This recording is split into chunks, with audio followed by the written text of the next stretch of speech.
గత గడిచిన వారంలో కూడా ఆ పరలోక తండ్రి ఎంతగానో ప్రేమించి ఆయన ప్రణాళిక చొప్పున ఆయన సంకల్పం చొప్పున మనందరినీ కూడా ఈరోజు సంగముగా మందిరంలో కూర్చుని ఆ తండ్రిని బలపరచడానికి సూచించడానికి మనకి సమయం ఆ తండ్రి ఇచ్చింది. కాబట్టి మనం అంతేనా ఆ తండ్రికి కృతజ్ఞత కలిగి ఉండాలి. ఆరాధన అనేది రెండు పాటలు పాడుకుని 4 మాటలు చెప్పుకొని దేవుణ్ణి ఆరాధించేది ఆరాధన కాదు. ఆరాధన అనేది ప్రతివారం మనం ఈ మాట చెప్పుకుంటూనే వస్తున్నాం. ఎవరైతే వారి జీవితాన్ని వాక్యానుసారంగా మార్చుకుంటారో, ఎవరైతే దేవుడు ఏమైతే చెప్పాడో దాన్ని అనుసరిస్తారో అది ఆరాధన. దేవుని కోసం ఆరాధన అనేది క్రైమ్తో కూడింది. క్రైమ్ అంటే దశభాగాలు తీసుకురావాలని, కానుకలు వేయాలని, మందిరంలో భోజనాలు పెట్టుకోవాలని ఇటువంటివి కాదు. క్రైమ్ అంటే మన ఇష్టాన్ని మనం చంపుకోవటం. దేవునికి అయిష్టంగా ఉన్నది ఏది కూడా మనం చేయకోకుండా దేవుని కోసం జీవించడమే దేవునికి ఆరాధన. వాళ్ళ చాలామందికి మందిరానికి ఎందుకు వస్తున్నామో అవగాహన తెలియక అనేక మంది ఏదో అందరూ అనుకున్నారు నేను వెళ్ళాలి దేవుడి మందిరానికి, అందరూ వెళ్తారు, వాళ్ళకి ఏదో జరుగుతుంది కాబట్టి వాళ్ళు వెళ్తున్నారు, నాకు కూడా ఏదో జరగాలి అని ఒక ఆశతో వచ్చేవాళ్ళు అనేక మంది ఉన్నారు. కానీ అసలు మనం మందిరానికి ఎందుకు వస్తున్నాం?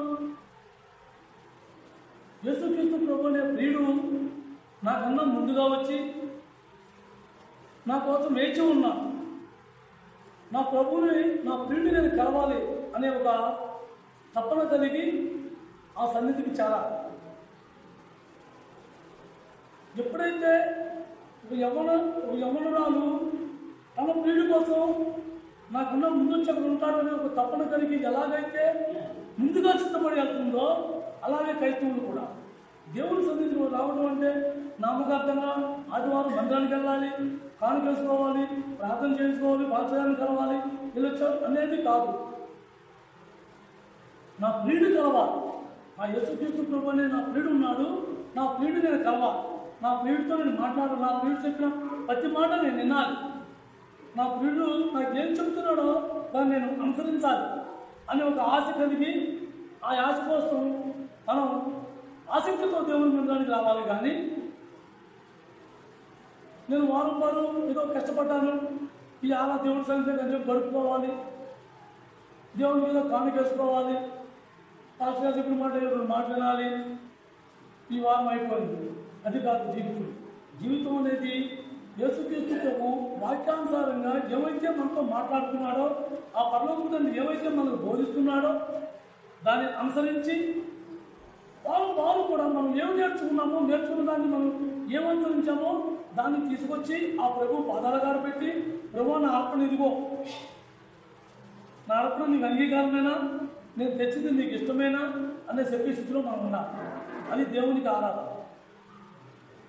అంతేగాని ఇక పాటలు పాడుకుని 4 వాక్యం చెప్పుకుని 4 మాటలు చెప్పుకుని ఆరాధించేది ఆరాధన కాదు. ఆరాధన అనేది ఒక ఆదివారం ఆరాధించేది కాదు. ప్రతిరోజు ఆదివారం మధ్యాహ్నం మొదలైన ఆరాధన తిరిగి మళ్ళీ ఆదివారం ఉదయం మనం వచ్చే వరకు మన జీవితం కొనసాగిందే దేవునికి ఇష్టమైన ఆరాధన.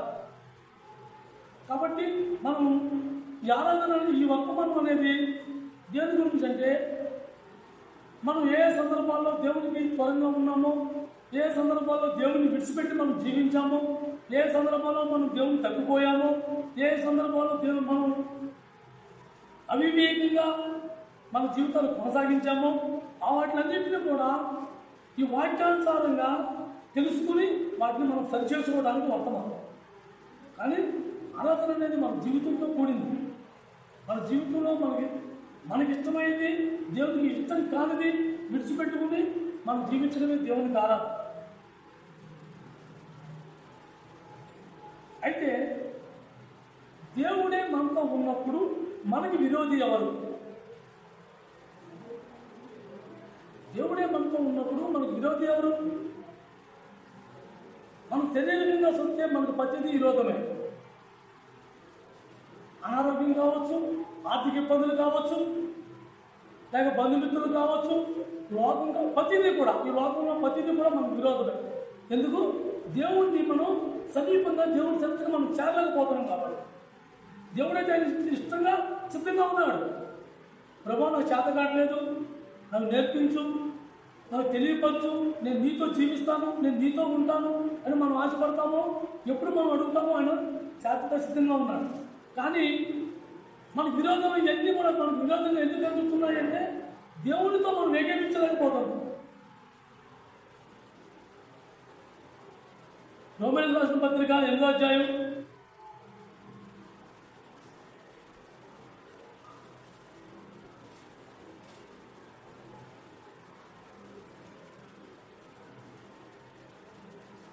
139. రోమీయులకు రాసిన పత్రిక 8వ అధ్యాయం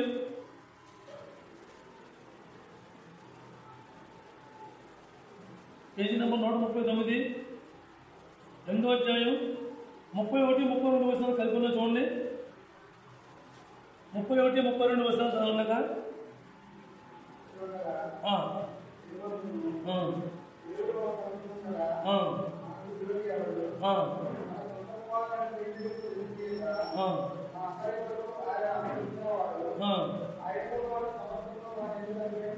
చాలు. దేవుడే మన పక్షాన ఉన్నప్పుడు మనకు విరోధి ఎవరు? అలాగే మన పాప జీవితాన్ని మనం విడిపించడానికి మనం క్రైమ్ చెల్లించవలసిన క్రైమ్ కోసం తన కుమారుడే బలిగా అర్పించిన దేవుడు మనకి ఏది అవసరం ఆయన తెలియదా? ఎప్పుడు ఏది ఇవ్వాలో ఆయన తెలియదా? ఆయన సమస్తము తెలుసు. మనకెందుకు పొదుపు చేయాల? మనకన్నీ ఇష్టపూర్వకంగా సమస్తం ఇచ్చి ఉన్నాడు. కానీ మనం ఏం చేస్తున్నాం? దేవుడు ఇచ్చిన దాన్ని మనం తీసుకోకుండా మనకు నచ్చింది మనం కోరుకుంటున్నాం. మనకు నచ్చింది మనం కోరుకోవడం వల్ల మనం దేవుడిని వెతకలేకపోతున్నాం, దేవుడితో సమీపంగా ఉండలేకపోతున్నాం. కానీ పౌలు ఏమంటున్నాడు? తన కుమారుడిని నీ కోసం నా కోసం బలిగా అర్పించినప్పుడు ఆ పరలోకపు తండ్రి మనకన్నీ సమస్యము ఇవ్వడం, మనకి ఏదో అవసరమో ఆయన తెలియదా? ఆయనకన్నీ తెలుసు. ఏమి తెలియకుండా అయితే ఏమీ లేదు. సమస్తము తెలుసున్న దేవుడు ఆయన, సమస్తమును సృష్టించిన దేవుడు. మనకన్నా మనిషి కన్నా ముందుగానే ఆ మానవుడికి ఏమవసరమో అవన్నీ ముందుగానే సిద్ధపరిచిన దేవుడు. అలాంటి దేవుడు నీతో నాతో ఉన్నప్పుడు మనకి ఎది కొదువు? ఏం కొదువు ఉంటుంది? అసలు కొదువు అనిపిస్తుందా? లేమిలో కూడా కలిమిని తెలుసుకుని దేవుడితో పాటు ఆనందంగా జీవించిన జీవితం దేవుడు మనకిస్తున్నాడు. కానీ మనం ఏం చేస్తున్నాం? మన ఇష్టానుసారంగా మనం పోయి మన కోరికల వల్ల మన జీవితాన్ని మనం పాటు చేసుకుని దేవుడిచ్చిన ఆనందాన్ని కోల్పోతున్నాం. దేవుడిచ్చిన ఆనందాన్ని కోల్పోయినప్పుడు దేవుడు దుఃఖిస్తాడు. అని పక్కన అరే ఏడు నన్ను నమ్ముకున్నాను, నేను ఎంతో ఉన్నాను అనుకుంటున్నారు, కానీ వాళ్ళు నన్ను ఎక్కడ తింటున్నారు? యేసుక్రీస్తు ప్రభు అందుకుని అన్నాడు ఆయన శిష్యులతో, అరే ఇంతవరకు నన్ను ఏమీ అడగలేదు. అలాగే మనం కూడా చాలా సందర్భాల్లో దేవుడి చింతానికన్నా మనం ఎక్కువగా ఆశించి మనం దెబ్బతింటున్నాం. దేవుడి చింతతో తృప్తి పడే జీవితం జీవించడం నేర్చుకోలేకపోతే దేవుడితో మనం ఉన్నామనే సంగతే మనం మర్చిపోతాం. దేవుడు నాతో నీతో ఉన్నాడనే సంగతే మనం మర్చిపోయి ఆసక్తిగా ఆకలితో ఎక్కువ ఆసక్తి కలిగి తృప్తి లేని జీవితంలో ఉన్నప్పుడు మనం ఆసక్తిగా ఎక్కువగా మనం ముందుకెళ్ళి ఆత్మీయ జీవితాన్ని కోల్పోయి లోక సంబంధమైన వాటితో మనం అలవాటు పడిపోయి లోకంలో జీవిస్తామే. కానీ దేవుడు నీ చెంత నా చెంత ఉన్నాడని, దేవుడు మనం నడిపిస్తున్నాడని, ఆయన ఉండగా మనకు ఉన్నది ఏ విధంగా మనకు లేడని దాన్ని మనం విడిచిపెట్టేస్తున్నాం. కానీ దేవుడు ఏమని చెప్తున్నాడు? పౌలు ఏమని చెప్తున్నాడు? దేవుడే మన పక్షాన ఉండగా మనకి విరోధి ఎవరు? ఆ చిన్న చిన్న ముళ్ళు దేవుడు పెట్టకపోతే దేవుడు మనం అసలు మనం గుర్తించాం. దేవుడు ఎవరు తెలియదు అన్న స్థితికి వచ్చేస్తాం. అందుకనే దేవుడు ఆ ముళ్ళు మనకే పెడుతూ ఉంటాడు. ఆ ముళ్ళుతో అయినా సరే దేవుని చెంతకు చేరుతాం, దేవుని పట్టుకుని ఉంటాం. యాకోబు తొడగూడు ఇరుగుతానే కదా దేవుడు వాటేసుకున్నాడు. అంతకుముందు పట్టుకున్నాడే కానీ వాటేసుకుని కబులించుకుని ఆయన ఒళ్ళో చేరేనా చాలా. మనం కూడా ఏదో ఉన్నట్టుగా వాక్యాన్ని పెట్టుకున్నామే కానీ ఆ దేవుడిని పట్టుకుని ఇష్టపట్టుకుని ఆయన వాటేసుకుని జీవితానికి మనం ఇష్టపడుతున్నామా? అందుకని మనకు ఆ ముళ్ళు లేకపోతే దేవుడు మనం దగ్గరగా సన్నిహితంగా ఉండదు. దేవుడికి ఎవరైతే ఇష్టమో వారికి ఆ ముళ్ళు పెడుతూ ఉంటాడు. ఎందుకు? నా పిల్లలు నన్ను నుంచి వెళ్ళకూడదు, నా బిడ్డలు నా నుంచి ఎడబాయకూడదు. నేను ఉన్న వాళ్ళు విలువలు ఎవరు? ఎందుకు వాళ్ళు చింతిస్తున్నారు, ఎందుకు వాళ్ళు బాధపడుతున్నారు అనే దేవుడు మన పక్షాన్ని ఉన్నాడు. కాబట్టి మనం ఏ విషయాన్ని కూడా మనం భయపడకూడదు. ఒక రోగం వచ్చింది, ఆ రోగం శత్రువుగా చూస్తాం. ఒక బాధ వచ్చిందా, ఆ బాధను శత్రువుగా చూస్తాం. అలాగే మన బంధువులు ఎవరైనా మనకు కొంచెం వ్యతిరేకంగా మాట్లాడినా వాళ్ళ విరోధులుగా చూస్తాం. దేవుడు మన పక్షాన ఉన్నప్పుడు ఇవన్నీ మనకేం కనిపించవు. దేవుడు మన పక్షాన ఉన్నప్పుడు, మనతో ఉన్నప్పుడు అవేం మనకు కనిపించవు. కానీ దేవుడు మనతో ఉన్నాడు అనే మాట మనం మర్చిపోతాం. ఫస్ట్ దేవుడు నాతో ఉన్నప్పుడు ఇవన్నీ నన్నేం చేస్తాయి? దేవుడు నాకు అనుమతిస్తానే కానీ ఇవన్నీ నాకు వచ్చి దేవుడు అనుమతి లేకుండా నాకు తెలియ ఎందుకు ఒకటైనా రాదు, ఒకటైనా మెరుగుతానే ఆలోచన కూడా మనకు తెలుపుతున్నా. ఎందుకు? అవన్నీ ముందుగా మనం దేవుడు నేర్పించాడు, చదువుకున్నాము, కానీ మనం విడిచిపెట్టాడు. అందుకునే కొన్ని వేల సంవత్సరం బట్టి కూడా 5 రిఫరెన్సులు, 5 వాక్యాలు, 5 అధ్యాయాలు. ఎందుకు? మనం మర్చిపోతూ ఉంటే దేవుడు మనతో మాట్లాడుతూ ఉంటున్నాడు. ఎన్నదన్నట్టుగా మనం వంట పట్టుకుని మనం మారిపోయిన వాళ్ళమైతే ఈ మాట యేసుక్రీస్తు వచ్చేవాడు, అందరిని ఆయన తీసుకెళ్ళిపోయేవాడు. కాబట్టి మనం ఎన్నిసార్లు చూసినా అవే రిఫరెన్స్లు వస్తాయి, అవే వాక్యాలు వస్తాయి. కానీ మన జీవితంలో మార్పడేది మాత్రం మనమే తెలుసుకోవాలి. అయ్యో ప్రభా, నేను వినిపించుకోలేకపోతున్నాను, నేను తప్పుకోలేకపోతున్నాను, దీంట్లో బదిలీపోయాను, బందీనైపోయాను, దీనికి దాసుడైపోయాను, నువ్వు నాతో ఉన్నావు, ఈ విరోధి నాకెవరు అనే భయం మనం మర్చిపోయి దాని పక్షాన మనం సాగిలు పడి దాన్ని విరోధంగా చూస్తున్నాము, దాంట్లో మనం సాగిలు పడుతున్నాం. కాబట్టి మనం ఎలా జీవించాలనేది మనకు ఒక ఆలోచన కలిగి ఉండాలి. ఆ ఆలోచన లేకపోతే దేవుడు ఏం చెప్తున్నాడో కూడా మనకు అర్థం కాదు. దేవుడు ఎప్పుడైతే నా ప్రియుడు నాతో మాట్లాడతాడు అనే ఒక విషయాన్ని మనం గుర్తుంచుకున్నప్పుడు ఆ ప్రియుడు మాట ఆ ప్రియుడు ఎంత వినయంగా ఉంటుంది. ఇవాళ టైంకి వచ్చావు కదా, రేపు నీతో ఇంకా మంచి మాట చెప్తాను, ఇంకా ముందు రావాలి అని చెప్పాడా? ఖచ్చితంగా ముందే వస్తాడు. ఇవాళ ఇంటికి తీసుకొచ్చాను కదా, రేపు పొద్దున ఇంకా మంచి స్పీడ్ తీసుకొస్తా అని చెప్తే ఆ పిల్లలు ఎలా వస్తుంది? అలాగే మన ప్రభువు నాతో ఇంకా ఏం మాట్లాడతాడో అనే ఆశ మనలో ఉండాలి, ఆ తపన మనలో ఉండాలి. నా ప్రభు నాకు చెప్తాడు, నేను వినాలి, ఆ ఆశ నాకు కావాలి. అంతేగాని ప్రతిదాన్ని సూచితాత్మక విరోధంగా ఉంటుంది, ప్రతిదీ నాకు విరోధం అయిపోయింది, ఈ రోగం నాకెందుకు వచ్చింది, అదే ఈ బాధ నాకే వచ్చింది, వీటిని మనం విరోధిగా చూస్తున్నాం. కాబట్టి అవన్నీ కూడా మనకే ఎక్కువగా కనిపిస్తాయి. ప్రభువు నాతో ఉన్నప్పుడు నేను ఏం చేస్తాయి అని మనం ఎప్పుడైతే ప్రభువుని ముందు పెట్టుకుని వాటిని మనం నిర్లక్ష్య పెడతామో అవి అసలు మనకు గుర్తుకే రావు.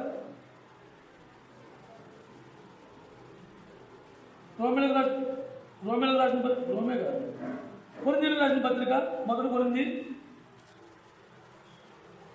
Page number 152, 1 కొరింథీ.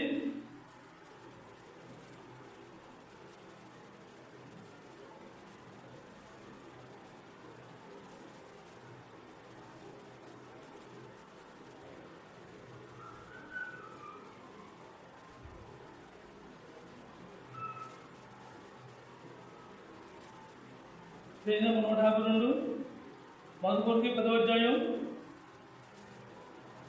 13వ వచనం.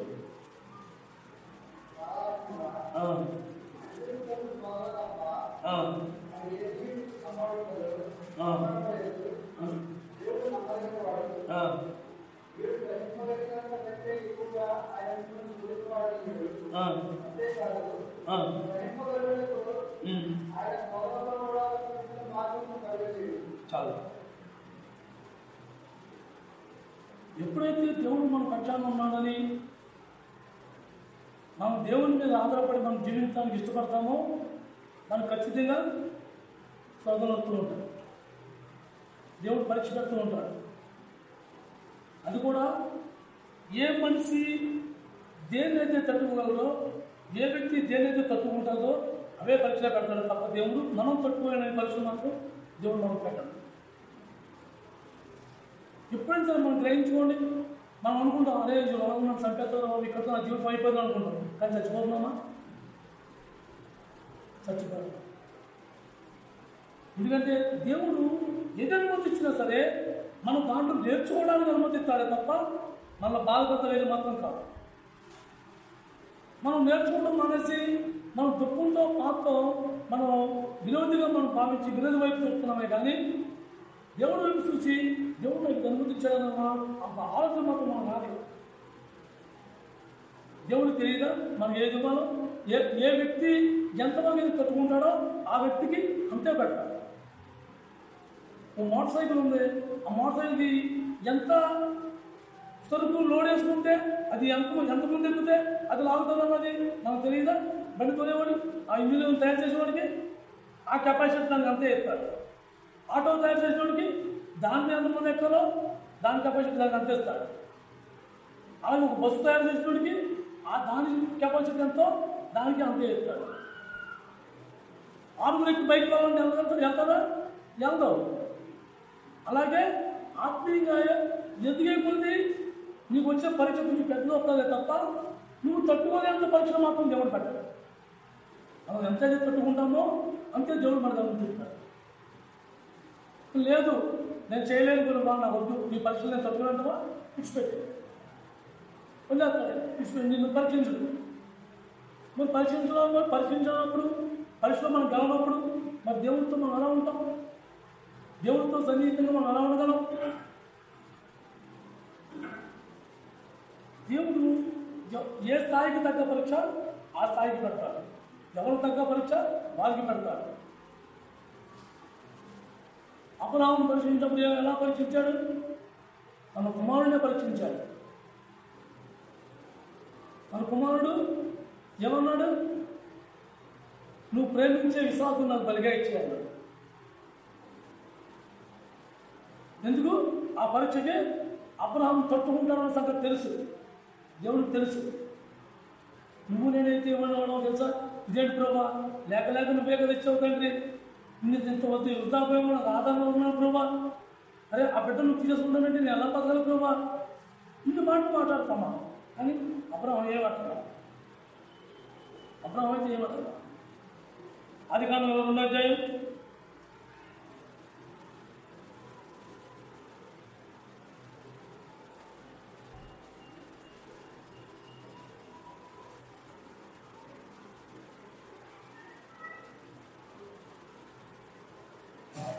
2వ అధ్యాయం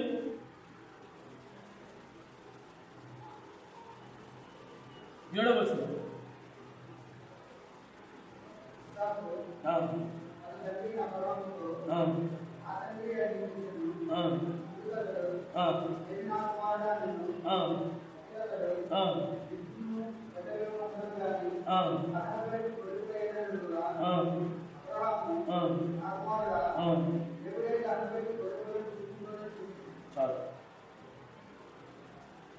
దేవుడు అబ్రాహాము లెక్కొట్టాడు. అబ్రాహము అని పిలిచినప్పుడు అబ్రాహాము ఏమన్నాడు? చిత్తం ప్రభా చెప్పన్నప్పుడు అబ్రాహాము ఏమన్నాడు? నువ్వు ప్రేమించే నీ కుమారుణ్ణి నాకు బలిగా ఇచ్చేయాలి. బలిగా ఇచ్చేయాలి. ఎమ్మటే తీసుకెళ్ళి ఆ పెద్దలో తీసుకెళ్ళి దగ్గరమన్నాడా? లేదు, 3 రోజులు టైం పెట్టాడు. నేను చూపించబోయే స్థలం 3 రోజులు ప్రయాణం అయిన తర్వాత అక్కడికి వెళ్ళిన తర్వాత పలానా పర్వతం అని చెప్తాను. ముందుగానే పలానా సాగిపోయి నువ్వు చేసేయని చెప్పరా. ఈ 3 రోజుల్లో తెల్లారి నెలకునే పాపం అబ్రాహాము ఆ గాడిదల కళ్ళకు గంతలు కట్టి ప్రయాణమై కొనసాగుతూ మొదలెట్టాడు. 3 రోజులు ప్రయాణం. ఆ మోరియా పర్వతం చేరడానికి ఆ 3 రోజుల ప్రయాణంలో అబ్రహాంకి ఎన్ని రకాల ఆలోచనలు ఉంటాయి. అంతరంగంలో అయితే ఆలోచన వచ్చింది, కానీ దానికి మాత్రం ఆజ్యం పోయిలా. ఆలోచన అయితే మనిషి మానవుడు లేకుండా ఉండదు. అబ్రహాం కూడా ఆలోచన వచ్చింది, అరే దేవుడు నిజంగా దేవుడు అడిగాడంటావా, దేవుడు కుమారుని అడిగాడంటావా, ఆ కుమారుని నేను ఇచ్చేయాలా, ఈ రకంగా ఆలోచించుకుంటూనే చచ్చా నా ప్రభు అడిగాడు, నా ప్రభుకి ఇచ్చేవాడు అని తనగానే సర్దించుకుంటూ చక్కబెట్టుకుంటూ తన అంతరంగంతో తను మాట్లాడుకుంటూ ప్రభుకు దాసుడై ఉన్నాడు. ఆ పరలోకపు తండ్రికి లోబడి ఉన్నాడు. ఎప్పుడు ఎందుకు ఆ యొక్క ఇసాకునే బలిపోయాడు? ఇసాకు ఎందుకు బలిపోయాడంటే ఇసాకు అబ్రహాముకు 100 సంవత్సరాలు వచ్చిన తర్వాత ఇసాకు పుట్టాడు. 100 సంవత్సరాలు వచ్చిన తర్వాత అబ్రహాం దగ్గర ఏముంటుంది? ఏమీ ఉండదు, వృద్ధాపాయం. అలాంటి సందర్భంలో లేకలేక కొడుకు పుట్టాడు కదని కొద్ది ఆర్పాటుగా పెంచవచ్చు, గారాభంగా పెంచవచ్చు. కానీ అబ్రహాం పెంచిన కుమారుడు కూడా తన జీవితంలో తన ముందు గారాభంగా ఉంచాడేమో కానీ దేవుడి విషయంలో భయభక్తులతో పెంచాడు. దేవుడి విషయంలో భయభక్తులతో పెంచాడు. ఇసాకు భయభక్తులతో పెంచిన మాలానే ఇసాకుకి ఇష్టం లేకుండా ఒక కట్టెైనా పెట్టగలరా అబ్రహాం? ఎవరొస్తాడు? 25 సంవత్సరాల వయసులో వాడు 100 సంవత్సరాల వయసులో ఉన్న అబ్రహాం ఒక గంటి నువ్వు నన్ను బతుకునండి నేను నిందే పరిచయం అన్నాడా? ఇవాళ 25 సంవత్సరాలు వచ్చిన కొడుక్కి కొద్ది కష్టమైన పని చెబుతానే తండ్రి మీద తల్లి మీద కుదురుతుకి సమాధానం చెప్పే రోజులకి ఆ రోజులు కూడా ఉంటుంటారు అలాంటి మనుషులు. కానీ అబ్రహాం ఏం చేశాడు? తనతో పాటు బిడ్డలు కూడా ఆ దేవుడికి భయపడేలాగానే పెంచాడు. అబ్రహాం ఎలాగైతే సమర్పించాడో ఇసాకు కూడా తనగా సమర్పించుకునే స్థాయిలో ఉన్నాడు దేవునికి. లేకపోతే అబ్రహాంకి గంటి పారిపోవచ్చు, ఆ కట్టిన మీద వేయకుండా వెళ్ళిపోవచ్చు, లేకపోతే తిరిగి ఆ తండ్రిని బలిగా చంపేవచ్చు. ఇంకా అలాగే నువ్వు చంపేస్తారా అని అలా చేయలే. కట్లు పేర్చి కట్టిలో పడుకోమంటే పడుకున్నారు. ఎంత విధేయత కలిగి దేవుడికి తనగా అర్పించుకుంటానికి ఇష్టపడ్డాడు. దేవుడు ఏమన్నాడు? అబ్రహ్మ అని దేవుడితో తొందరపడింది. ఎక్కడా చెయ్యి ఎత్తించేది నరికేస్తాడు. ఎప్పటి వరకు పరీక్షించాడు దేవుడు అబ్రహాముని? చెయ్యి సాక్షి ఎత్తి వరకు కూడా ఒక్క గడియ ఆ పిలుపు రాకుండా ఉంటే కట్టె ఆ పీకులో పడేది. అంతవరకు పరీక్షించాడు దేవుడు. ఎందుకు? అబ్రహాము ఆ పరీక్షను తట్టుకుంటాడు కాబట్టి, ఆ శోధను తట్టుకుంటాడు కాబట్టి, ఆ పరీక్షలో గెలుస్తాడు కాబట్టి. మరి మనకేం పరీక్షలు ఉన్నాయి? చిన్న ముళ్ళులకే మనం తొందరపడిపోయి కలతొచ్చేస్తుంది, కంగారు పడిపోయి పరుగు పెట్టేస్తున్నాం. ఆ హాస్పిటల్కి ఈ హాస్పిటల్కి లేకపోతే అక్కడ ప్రార్థన బాగా చేస్తాను రోగాలు తగ్గిపోతున్నాయి. ఇక్కడ ఎక్కడో ముగ్గురు కూడా వెళ్తేనేమో ఆ బట్టి తాగితే స్వస్థ వచ్చేస్తుంది. స్వస్థపరుతాగే చేసుకుని రావాలి ఆ భూమి మీద. ఆయన ఎక్కడున్నా స్వస్థపరచగలరు. అంత మార్గాన్ని చూపించడానికి వచ్చాడు. ఆయన దేవుడికి అర్పించడం ఎలాగో తెలియపరచడానికి వచ్చాడు. యేసుక్రీస్తు ప్రభు ఈ భూమి మీద ఆత్మతో సత్యంతో అర్పించిన వాడు ఒకే ఒక వ్యక్తి యేసుక్రీస్తు ప్రభు. అలాంటి అర్పించడం మనం నేర్పించడానికి యేసుక్రీస్తు ప్రభు వచ్చాడు. తండ్రి నిరూపించడానికి ఏం కోరుకుంటున్నాడో అది నేర్పించి చూపించడానికి వచ్చాడు యేసుక్రీస్తు ప్రభు. ఆ మార్గాన్ని సిద్ధపరచడానికి యేసుక్రీస్తు ప్రభు వచ్చాడు, కానీ రోగాలు స్వస్థపరచడానికి కాదు. అసలు రోగం అనుమతించిందే దేవుడు. నేను నేర్చుకోవాలని, నేను కష్టపడను, నేను సంతోషంగా ఉండాలి, నేను కోలుకోవాలని నడవాలి, నేను ఆనందంగా ఉండాలి, నేను నీతో ఉండాలంటే అది కుదరదు. క్రైస్తవుడికి సాధ్యం కాదు. జయ జీవితం ఏంటి? జయించాలి. దేవుడు పరీక్షించున్నాడా? పరీక్షలు తట్టుకోవాలి. అబ్రహాం నన్ను 3 రోజులు పరీక్షించాడు. తర్వాత ఆ మోరే పర్వతం ఎక్కే వరకు పరీక్షించాడు. అక్కడికి వచ్చేవచ్చు కదా. అరే దేవుడు అడిగితే మాత్రం దేవుడికి కూడా ఎందుకు బలిస్తారే, నా కుమారుడు ఎందుకోవాలి, అరే ఇంకా నాకు ఆధారం ఉంది, ఈ కుమారుడు బలిచేస్తే అని ఆలోచించలా. 50 సంవత్సరాల ముందు తన దేశాన్ని విడిచిపెట్టి వెళ్ళిపోమన్నప్పుడు ఎలాగైతే దేవుడి పట్ల విశ్వాసం కలిగి ఉన్నాడో, అబ్రాహాము 50 సంవత్సరాలు దాటిన తర్వాత కూడా తన కుమారుని ఇష్టానికి నిలదీయకుండా అదే విశ్వాసంతో కలిగి ఉన్నాడు. అదే పరిస్థితిలో గెలిచాడు. మనకు కష్టం వచ్చినప్పుడు ఒకలాగా, ఆనందం వచ్చినప్పుడు ఒకలాగా, అన్ని సంపదలు బాగున్నప్పుడు ఒకలాగా, ఏదన్నా కొద్ది నష్టం వచ్చే ఒకలాగా లేదు. అది కాదు కష్టం.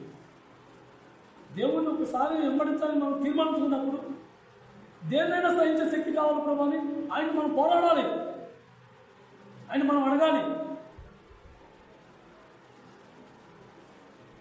మనం నమ్మిక తప్పుకోకుండా ఉండడానికి ప్రార్థన చేస్తానని చెప్పాడు కదా యేసు ప్రభు. నీ విశ్వాసం తప్పుకోకుండా ఉండడానికి, నువ్వు శోధనలో పడకుండా ఉండడానికి ప్రార్థన చేస్తానని చెప్పడం. మన నమ్మిక తప్పుకోకుండా ఉండడానికి ప్రార్థన చేస్తానని చెప్పాడు. మన విశ్వాసం ఎంతవరకు, మన విశ్వాసం మనం ఎంతవరకు మనం దేవుడు పరీక్షిస్తున్నాడు. సరైన పరీక్ష అంటే రాలేదు ఇంతవరకు. మనం సరైన శోధనే రాలేదు. మనం పరీక్ష అంటే ఏంటి, శోధన అంటే ఏంటి? అబ్రాహాము వల్లే ఏదైతే మనం ఎక్కువగా ఇష్టపడతామో, ఏదైతే అది కాకుండా ఇంకేదీ లేదో మన దగ్గర, దాన్ని అడుగుతాడు దేవుడు మనం పరీక్షించడానికి. నువ్వు నిజంగా అంగీకరిస్తావా? నిజంగా ఇష్టపడతావా? నిజంగా నువ్వు నన్ను ప్రేమిస్తున్నావా? మన అంతరంగం తెలుసు ఆయనకి. కానీ అబ్రాహాము తన ఆ సందర్భంలో ఏదైనా ఇస్తాడని తెలుసు దేవుడికి. కానీ మనం నేర్చుకోవడానికి, మనకు కనిపింపు కావడానికి, దాన్ని చూసి మనం నేర్చుకుని నేను కూడా ఎందుకు జీవించకూడదు అని ఒక తపన మనలో పుట్టడానికి. దేవుడు తెలియదా? నాకు కుమారుడికి ఇచ్చేస్తున్నాడని దేవుడు తెలుసు. దేవుడు అంతరంగంలో లేని దేవుడు. ఏ విషయంలో కూడా అబ్రాహాము సందేహించాల. 50 సంవత్సరాలకి ముందు ఎలాంటి దేవుని పట్ల భయభక్తులు కలిగి ప్రేమ కలిగి ఉన్నాడో, విశ్వాసం కలిగి ఉన్నాడో, అలాగే 50 సంవత్సరాలు దాటిన తర్వాత కూడా అదే ప్రేమ, భయభక్తులు, విశ్వాసం కలిగి ఉన్నాడు. వాళ్ళ స్థాయి వచ్చినప్పటికీ మనం దేవుడిని నిర్లక్ష్యపెట్టాం. ఒక స్థాయిలో ముందు నచ్చేటప్పటికి దేవుడి నిర్లక్ష్యం, దేవుడి పట్ల నిర్లక్ష్యం. కానీ దేవుడి పట్ల మనం ఒక చెట్టు చూడండి, కాయలు కాల్చిపోతే మొత్తం కిందకి ఇరవై కొమ్మలం. అలాగే మనం కూడా ఆత్మీయంగా కానీ ఆర్థికంగా కానీ ఎంత వెతికినప్పటికీ కూడా దేవుడు ఎంత ప్రభావ నాకేమీ చేత కాదు, నాకేమీ తెలియదు, ఇది మనకు అవసరం. ఇప్పుడు ఆయన ఇంకా చాలు పడుతూ ఉంటాడు, ఇంకా లోతుగా మాట్లాడుతూ ఉంటాడు. మనకి ఏది అవసరం అది ఖచ్చితంగా మాట్లాడి ఆ మాట ద్వారా నిన్ను నడిపిస్తాడు, ఇష్టపడుతున్నాడు. దేవుడు మన పక్షాన ఉన్నప్పుడు అసలు మనకి విరోధం ఎవరు ఉంటాడు ఈ భూమి మీద? అన్ని విషయాల్లో కూడా దేవుణ్ణి నెతికే సందర్భంలో మనం దేవుణ్ణి నెతుకోకుండా మనుషుల వైపు, యువకుల వైపు పరుగులెడుతూ ముందుకు సాగుతున్నాం. కాబట్టి సత్యమైన దేవుడు మనకున్నాడు. ఆ సత్యస్వరూపమైన దేవుడిని మనం వెతుకుతున్నాము. కానీ మనం నిర్లక్ష్యంగా ఉండటం వల్ల ఆయన మనం దొరకటం లేదు. కాబట్టి నా నిర్లక్ష్యం కాదు ప్రభావం, ఏమైనా నేను పట్టుకుంటాను, ఆశ మనం కలిగి ఉండాలి.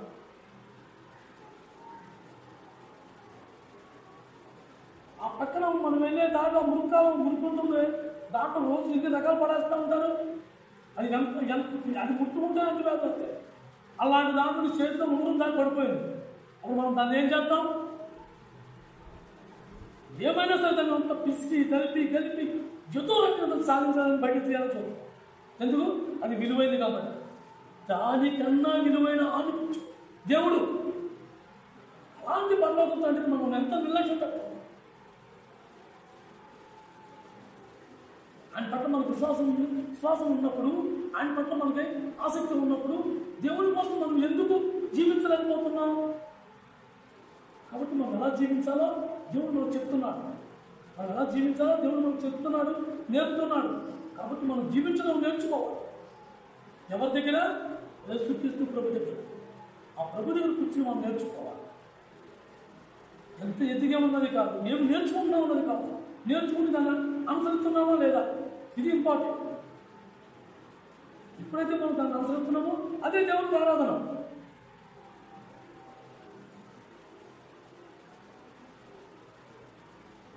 దేవుడు తన యొక్క ఆధీనంలో ఉన్నప్పుడు నిన్ను నన్ను కూడా ఆయన హెచ్చించదగిన స్థితిలో ఉంచాడు.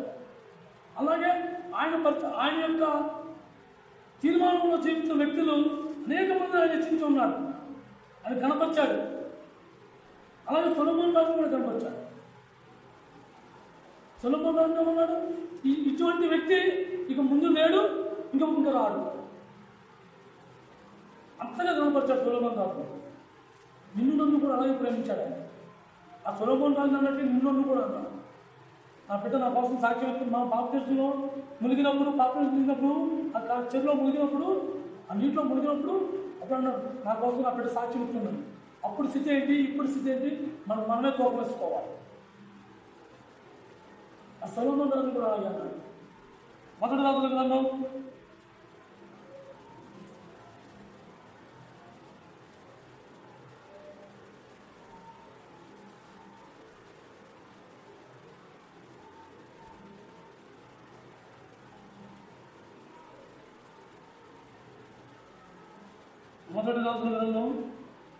3వ అధ్యాయం పేజీ నెంబర్ 181, ఆ 281, పేజీ నెంబర్ 281, మొదటి రాజుల గ్రంథం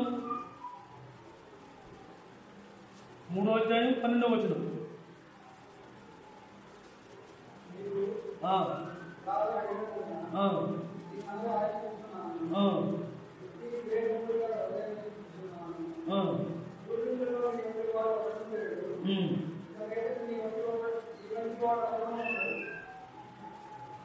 దేవుణ్ణి ఏమడిగాడు ఇస్సాకు?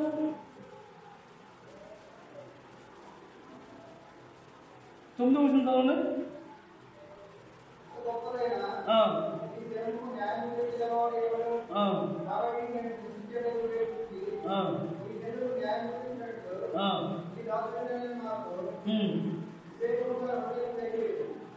చాలు. ఏం దేవుడు చేయమని అడిగాడు దేవుణ్ణి? సొలొమోను వివేకం ఇంత జనసమూహం ఉన్నారు కదా ప్రభా, నీ ప్రజలందరికీ కూడా నేను న్యాయంగా ప్రవర్తించుగా, వాళ్ళకి న్యాయం తీర్చుగా, ఇలాంటి వివేచన కలిగిన నా హృదయం నాకు తెచ్చేయమని అడిగాడు దేవుణ్ణి. అదే దేవుడు మన ప్రతిష్టం అయితే మనం ఏమడుగుతాం?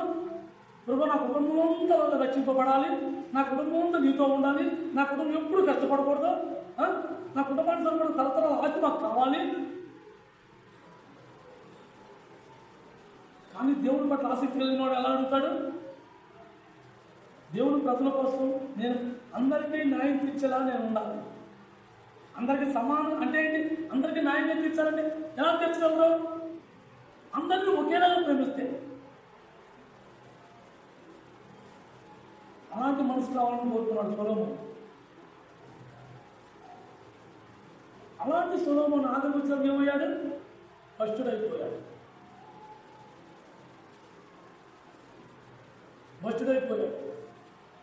దేవుడు నిన్ను నన్ను కూడా అలాగే ఆస్వాదించాడు.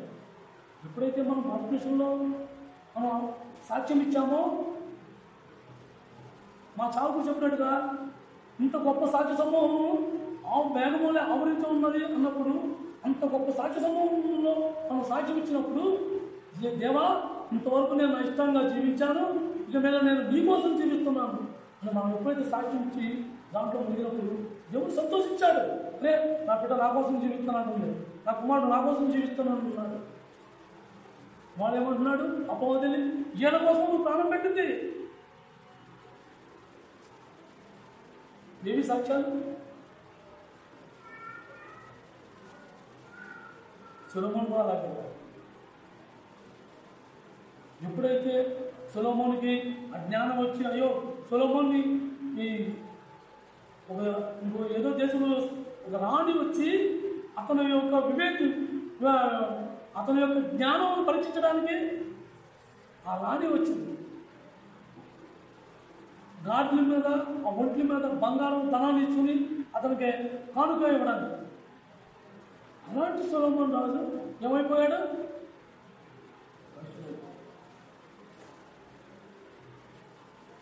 శోధన ఉందని తెలిసినప్పుడు దాన్ని మనం ఎలాగైతే పారిపోకుండా కూడా తిరుగుతామో, మనం కూడా అలాగే పశువులు అవుతాం.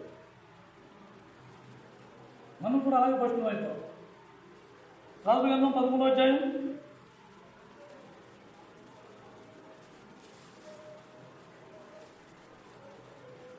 మొదటి రోజు గ్రంథం 11వ అధ్యాయం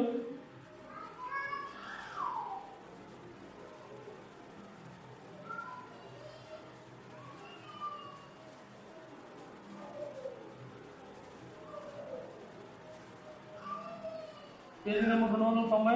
మొదటి రోజు గ్రంథం 11వ అధ్యాయం మొదటి వచనం.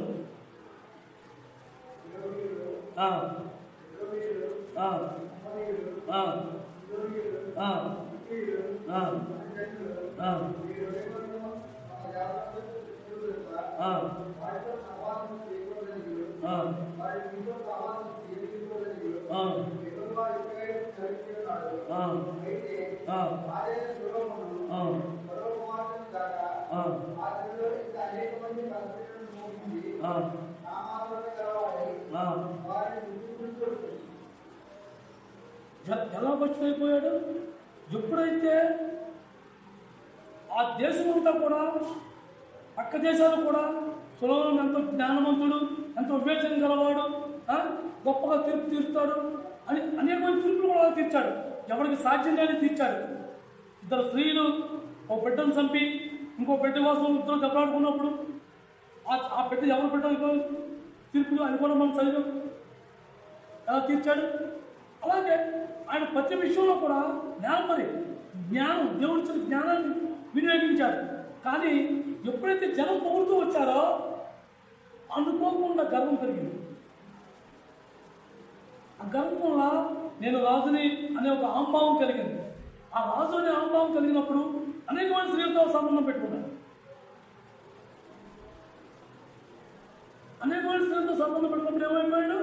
భక్తులైపోయాడు. పరదేవతలకు ఆరాధన చేస్తూ విగ్రహాలను మొక్కుతూ తను ఎవరైతే కనిపించి ఎవరైతే నియంటి వ్యక్తి ఇక ఉండడు, ముందు లేడు అని చెప్పిన దేవుణ్ణే నిర్లక్ష్య పెట్టాడు. మన పరిస్థితి కూడా ఎందుకంటే ఇప్పుడున్న కాలంలో మన పరిస్థితి అలా ఎందుకవుతుందంటే నేను కరెక్ట్గా ఉన్నాను అని ఎవరైతే మనం అనుకుంటాం. నేను కరెక్టు, నేను దేవుడిని ఆరాధిస్తున్నాను, నేను దేవుడికి నమ్మకంగా పనిచేస్తున్నాను, నేను దేవుడితో సావాసం కలిగి ఉన్నాను, నేను కరెక్ట్గానే ఉన్నాను అని మనం ఎవరైతే అనుకుంటామో వాళ్ళు పడిపోయే అవకాశం చాలా ఎక్కువ. నేను నిలబడి ఉన్నానని అనుకున్నవాడు వాడు పడిపోకుండా మెలుగు కలిగి చూసుకోవాలి. మొదటి కొరింథీ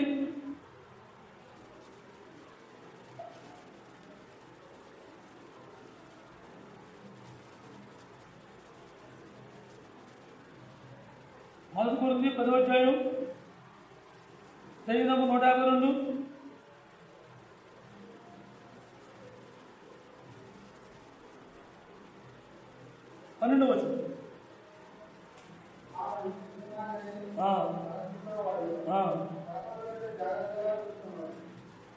ఇప్పుడు ప్రతిసారి కూడా నువ్వు మనం ఏదైనా ప్రార్థన చేసినప్పుడు అది ఏదైనా నాకు మంచి మాట చెప్పినప్పుడు నేను దేవుడు ఎంత బాధపడుతున్నాడు అన్న మాట మనలో నాకు వినపడినప్పుడు అయ్యో ప్రభా మాట్లాడేది నువ్వైతే పనికి మనల్ని నందించుకుంటారేంటి అని ఆశ మనలో పుట్టాలి.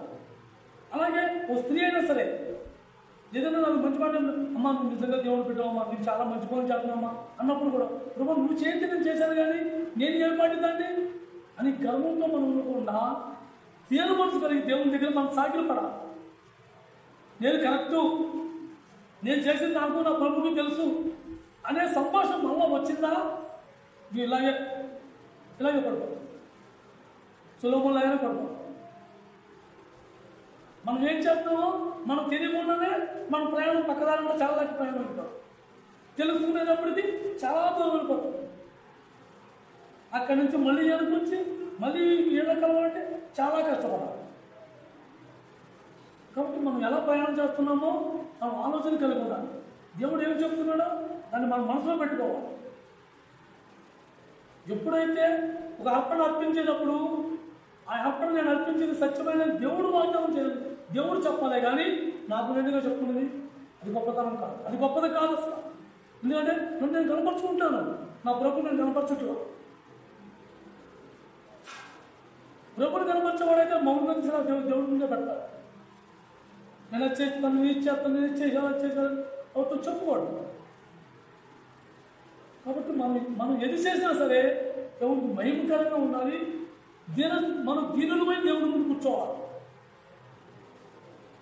అది దేవుడు కోరుకునేది. నిజమైన అర్పణ అంటే ఏంటి? అబ్రహాము ఏ విషయంలో కూడా సందేహించలా, సందేహం వచ్చింది కానీ దాన్ని మాత్రం ఆలోచనగా చేసుకోవాలా. దాన్ని నిర్లక్ష్య పెట్టాడు, పక్కన పెట్టాడు.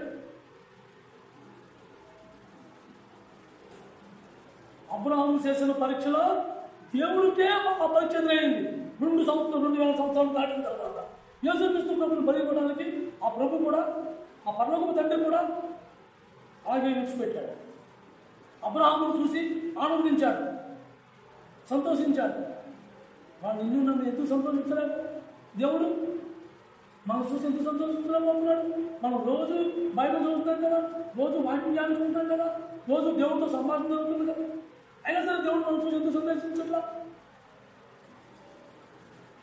మనకు ఖాళీ ఉంటే చేస్తున్నాం, మనకు సమయం ఉంటే చదువుతున్నాం, మనకు సమయం ఉంటే ఎవరితో మన మాట పంచుకుంటున్నాం. లేకపోతే అలా కాదు. మన సమయాన్ని విడిచిపెట్టి దేవుడి సమయాన్ని పట్టుకుంటే అది దేవుడికి అంగీకారంగా దేవుడు కోరుకునేది. ఎప్పుడైతే మన ఇష్టాన్ని మనం చంపుకుని అబ్రహాములాగా ప్రభు నా దగ్గర నువ్వు అడిగావు, ఇదే నా దగ్గర నువ్వు తీసుకో తండ్రి, నువ్వు ఇచ్చావు, నువ్వే ఇచ్చేస్తున్నా అనే మనసు తీర్మానించుకునే తృప్తిగా జీవించడమే దేవునికి ఆరాధన. మనం చేసే కానుకలు, మనం ఇచ్చే కానుకలు, మనం చేసే ప్రార్థనలు కాదు దేవునికి ఆరాధన. మనం పడే పాటలు కాదు దేవునికి ఆరాధన.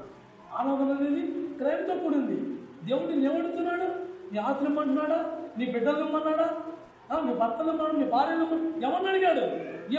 దేవుడు? మీరు కావాలి, మీ శరీరం కావాలి. మీ శరీరంతో నేను చేసుకోవాల్సిన పనులు బోల్డ్ ఉన్నాయి, ఆ పనులు నేను పూర్తి చేసుకోవాలి అని దేవుడు అడుగుతున్నాడు. మనం అడిగేది దేవుడు మనల్ని అడుగుతున్నాడు. మన పిల్లల్ని, మన ఆత్మని దేవుడు అడుగుతున్నా, మనం అడుగుతున్నాడు. నీ శరీరంలో అవసరం దేవుడు అడుగుతున్నాడు. కాబట్టి మనం దేవుడికి ఏమర్పించాలో మనమే తీర్మానించుకోవాలి. అది దేవుడికి అర్పణ. ఉన్న సమయాన్ని తీసుకుంటారు.